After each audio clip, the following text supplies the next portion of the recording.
অঙ্কটি 30তম BCS এসেছিল। এখানে দুইটা নিয়মে করানো যে অঙ্কটি, আমি প্রথম নিয়মেই দেখাচ্ছি খুবই সহজে। এখানে 4 লিখব। 13 সমস্ত 3/4% এর সমান কত? তাহলে ভগ্নাংশ করব। 4 তেরং 52, 52 যোগ 3 55।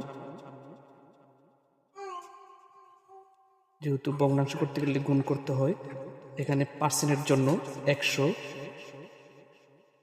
যেহেতু উপরে কিছুই নেই সেহেতু এখানে 1 ধরে নিতে পারি।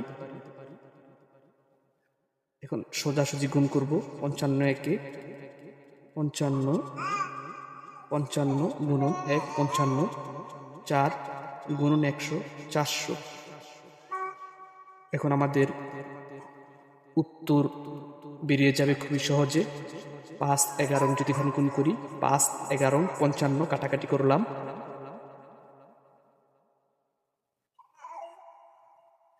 5 80 400, 5 80 400, 5 গুণন 80 400, 55 গুণন 11, 5 গুণন 11 55।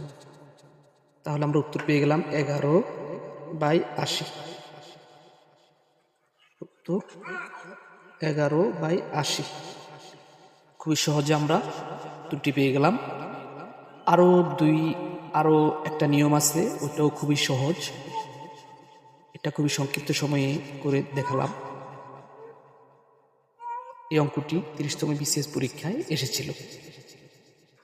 যদি কেউ না বোঝেন কমেন্টে আমাকে জানাতে পারেন।